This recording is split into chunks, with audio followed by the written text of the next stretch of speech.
You know that feeling, right? You're walking out the door, maybe you're late, you're rushing, and you do that little dance. The pat down, you check your pockets, front right, back pocket, jacket. You're looking for that holy trinity. Keys, wallet, phone. But especially the phone. I mean, be honest with yourself for a second. If you get halfway down the blog and realize you forgot your wallet, you might just keep going. You can use Apple Pay, right? But if you realize you forgot your phone, oh, you are turning right back around. For most of us, the idea of leaving the house, let alone the planet, without that little slab of glass is basically a low-key panic attack. It's not just a phone. It's our camera, our map, our connection to everything. It's like our external brain. Okay, so now I want you to imagine a slightly different scenario.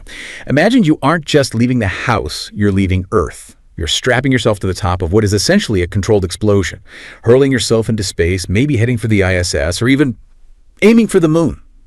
And as you're packing your gear, you look at the list of approved personal items and it says very clearly, leave the phone at home. For decades, that has been the absolute reality for astronauts. They could fly these incredible cutting-edge machines. They could do things that change our whole understanding of physics, but they couldn't bring their iPhone. But, and this is why we're digging into this today, that era is officially over. We're looking at a whole stack of reports, NASA announcements, tech analyses, all about this massive and honestly kind of surprising policy shift from NASA Administrator Jared Isaacman. The headline is simple, but the implications are huge. Starting with the Crew-12 mission and Artemis II, astronauts are now officially allowed to bring modern smartphones to space. Now, before you roll your eyes and think, great, so astronauts are just going to be, well, playing Candy Crush in zero-G, let's just unpack this for a second, because it's not just about entertainment. It's not just about texting their families. This represents a huge cultural shift inside NASA. It changes how missions are documented, how tech gets approved, and frankly, how we, back here on Earth, are going to experience space travel from now on. So here's the plan. We're going to look at the stone age of camera tech that astronauts have been stuck with. We're going to break down the very real and actually kind of scary safety reasons why phones were banned in the first place. We'll talk about the specific missions, Crew-12 and Artemis II, that are breaking this barrier. And finally, we'll get into the human side of it. How does having a phone in your pocket actually change what it feels like to be in space? So let's start with the tech, or I guess the lack of it. If you look at the sources, there's this really funny irony that's been part of spaceflight for years. You've got the International Space Station, the Orion capsule. I mean, these are technological marvels, billions of dollars, custom alloys, life support systems that are just incredible feats of engineering.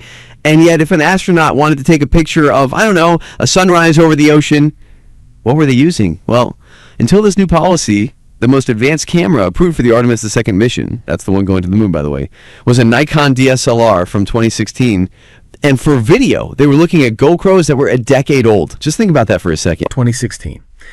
In consumer tech, that is an eternity. It's ancient history. Most teenagers would look at that camera and ask where the touchscreen is. It's bulky. You have to mess with manual settings. It doesn't have all that computational photography stuff our phones do automatically. It's not something you just slip into a pocket. And there's this real disconnect there. You know, we see space through these amazing scientific images, but the astronauts themselves were living in this weird tech time warp.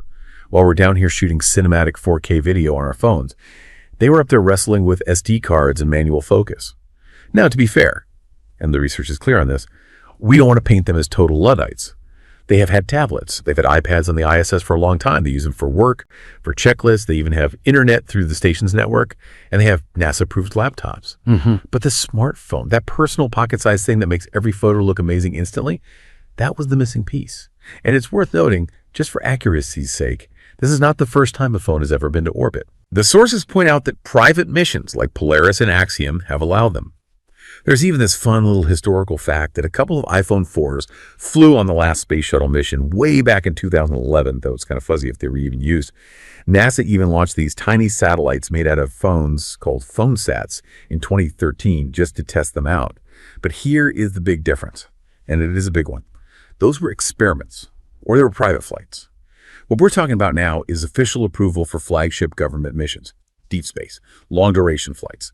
This is NASA saying, okay, yep, this consumer tech is now standard issue.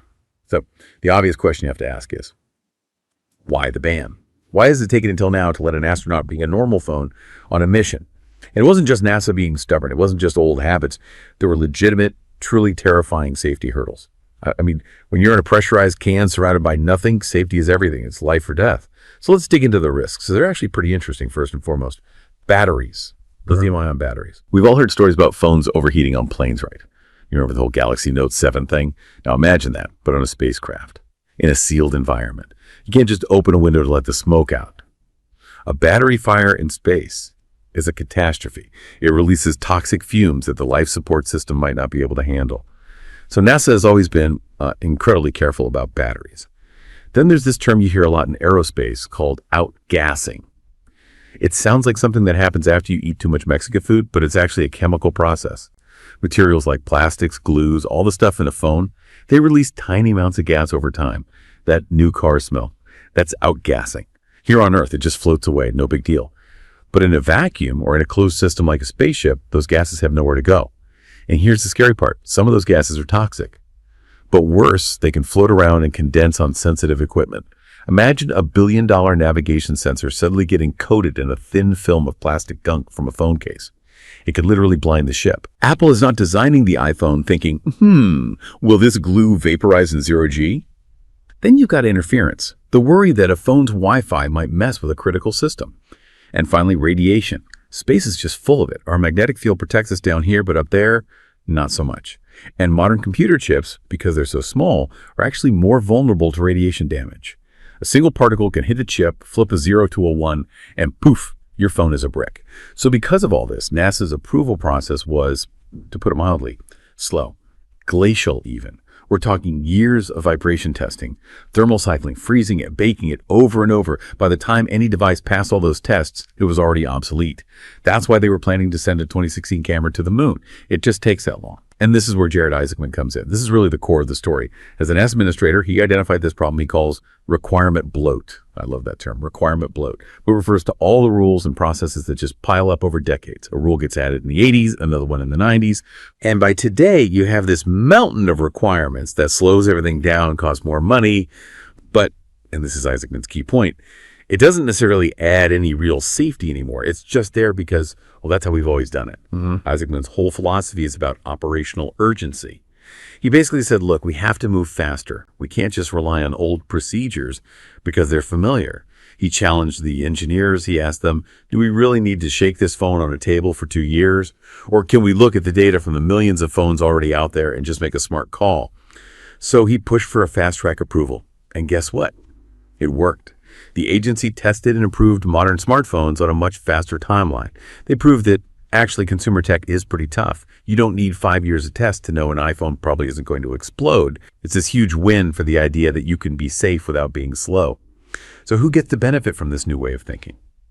Who are the first astronauts to take their phones to work? First up is Crew-12. These are the pioneers of the pocket phone era. You've got NASA astronauts Jessica Meir and Jack Hathaway, Sophie Adenauer from the European Space Agency, and Andrei Fedyev from Roscosmos. Their mission profile is pretty intense. They launched on a SpaceX Falcon 9, riding a Dragon capsule up to the ISS. And the timing of their mission was actually kind of dramatic. The sources say Crew-12 got bumped up, moved forward in the schedule because the crew before them had to be medically evacuated. So Crew-12 is launching from Cape Canaveral, heading to a station that's a little understaffed for a 9-month mission. That is a long, long time to be away from home. And for the first time, they have their own phones. It just creates a totally different dynamic. But if Crew-12 is the test run, then the real cinematic moment for this policy change is going to be Artemis II. If Crew-12 is about living in space, Artemis II is about exploring it. This is the moonshot, literally. This is the first crewed mission to go beyond low Earth orbit since Apollo 17, way back in 1972. The crew is Reed Wiseman, Victor Glover, Christina Kaju, and Jeremy Hansen. And they're going to fly around the moon. They're going to see the far side of the moon. The side that we never, ever see from Earth. Now just stop and think about the visual difference here. This is what I find so cool. If they'd stuck with the old plan, they'd be documenting this historic flight with that big DSLR. Great quality, sure. But it's slow. You have to look through a little viewfinder. It's a very deliberate act. With a modern smartphone, you have image stabilization, ultra-wide lenses, night mode. You have a device that can capture a panoramic video of the moon just by sweeping your hand. You have the potential for the ultimate out-of-this-world selfie. It changes the intimacy of the documentation. A DSLR photo feels composed. A smartphone video feels like you're right there with them. But I do need to clear up one big misconception. I know what you're thinking. Cool, so they're going to be on TikTok, live from the moon. Yeah, the sources are very clear about this. No, just because they have phones doesn't mean they have service. There are no cell towers in space. There's no Verizon 5G on the dark side of the moon. So if you're imagining on Instagram Live, that is not how this works. Here's the actual process. It's kind of a workaround. The astronaut takes a photo. Then they have to upload that photo to the spacecraft's onboard computers through a local network. From there, the data gets put in a queue. It gets sent back to NASA using the existing satellite links, like the Deep Space Network. NASA gets the data on the ground, decodes it, probably checks it to make sure nothing classified is in the shot, and then they share it with the world or the astronaut's family. It's a store and forward system. It is not real time. But even without that live stream, Isaacman points out that this gives the crews the tools to capture special moments in a way that feels natural. And that brings us to the human element. For me, this is arguably the most interesting part of the whole story. There's a psychological difference between setting up a big camera and just pulling a phone out of your pocket. A DSLR is a work tool. It says, I am documenting this for science. A phone is an extension of you. It says, I am capturing this for me. All right. Think about spontaneity. A lot of space travel is routine. Checklists, maintenance, exercise. But there's moments of pure awe. They happen in a split second. A flash of lightning over the Amazon. An aurora that just explodes outside the window. If you have to float to a locker, unzip a bag, grab a camera, change the lens, you missed it. It's gone. But if the phone is right there in your pocket, you capture it. We're probably going to see a shift from that perfectly framed scientific photo to the shaky, candid, raw video of what life in space is really like. And I think that's a good thing. The sources also touch on the psychological comfort. When you are that far away from home, having a familiar device matters. Your own apps, even if they're offline. Your own photo gallery of your family. That provides a sense of normalcy. It's a little piece of home in your pocket. NASA's hope is that this will make these missions the most well-documented in history. It lets the public connect more because the content will look like the content our friends post. It sort of breaks down that barrier between superhuman astronaut and a person having an amazing experience. Yeah. And looking ahead, this sets a huge precedent. The sources mention Mars. If we're going to Mars, that's a long, lonely trip. Years.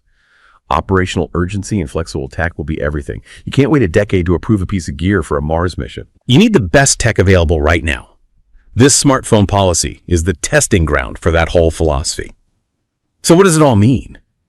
NASA cut through its own red tape.